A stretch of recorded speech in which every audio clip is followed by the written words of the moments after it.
So this is actually the connector from the engine harness, the Coyote engine harness. But you can see, so this connector, I don't know if you remember the one I showed you, but it was just a 1 pin. This is obviously a 3 pin. So we need to switch this to our other sensor. So of course the goal is to make this as easy as possible for those who come after me. So for the oil pressure, same thing. I'll show you the parts, the part number. Really not doing anything special with this one. This is just the oil pressure sensor off of I think a 2014 F-150 is what I use. So if you're looking it up on like AutoZone or Advanced and you can't find this part number, find one that fits the 2014 F-150 is what I use. 5.0 of course. And so the part number is PS407, not sure if that's coming through.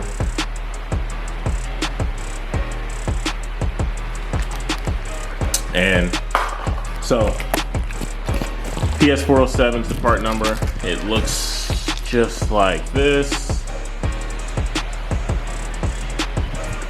And if we can get this guy to focus. So it looks just like this. And like I said, it's a 1 pin instead of that 3 pin.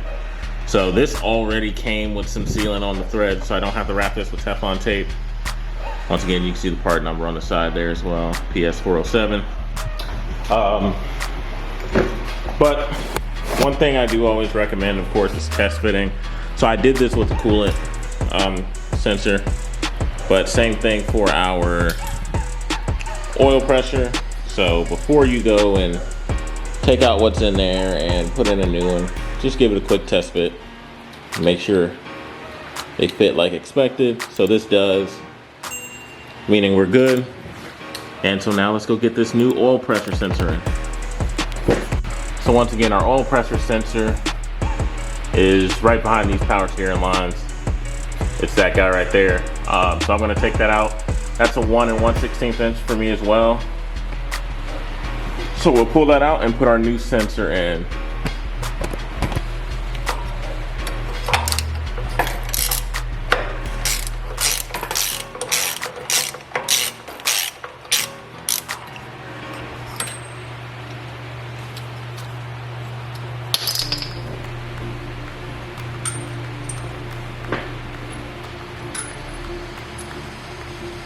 All right, so here's our new sensor. Like I showed you before, and this is a 22 millimeter for me. And so same thing, just make sure any gunk is out of the threads. You don't want any issues there with your seal or just getting it in. You don't want it to go in rough. It really should go in most of the way hand tight, so there's not a lot of resistance on those. And then you're just tightening it down. Once again, especially for this guy, it's a small sensor. You don't really want to go too crazy and mess anything up. Just go slow, be easy. As soon as you feel it stop, stop. You don't need to go 100 foot-pounds on this guy or anything like that. So especially if you're like me, because for these bigger sockets, you have to use a 1/2 inch ratchet.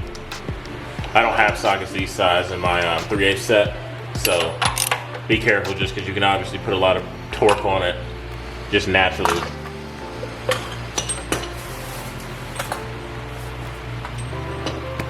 So there's our new sensor.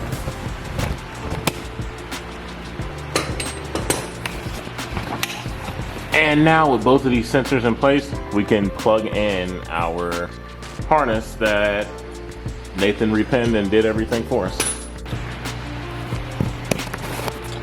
All right guys, now with our connectors down here, of course, it's just plug and play. So that's plugged in. So now, for the more involved part, our tachometer, AKA RPMs, if you're not familiar. So we need actually need the plug for the engine harness. So this one on the right is my control pack harness. And so we need this plug off of the engine harness. So we're gonna break this guy up. And then we'll bring it up top so that we can actually open it up and get to the wires we need. All right guys, so for the tachometer, you have to pull off the cover of this guy that I showed you earlier. And obviously there's a million wires. So if you can look very closely, I doubt you'll be able to see it. They're actually numbered. So if you see, there's numbers at each of the corners and each row. And so that is how you're gonna know which wires to touch. But essentially, you will need to pin out wires 69 and 70. I mean, not pin out, sorry. You actually need to splice into wires 69 and 70. And so we'll take the wires, we're gonna pin out from our tack, and then we will actually go and tie these wires into this harness. And so I'll double check this, but I believe the blue one goes to 69 and this light gray one here goes to 70.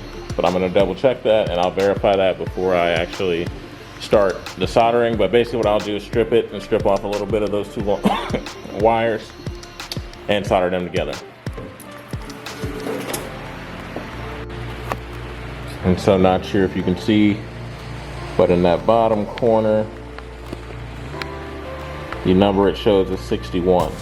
So, like I said, 69 and 70. If you just count over 1, 2, 3, so 61, 62.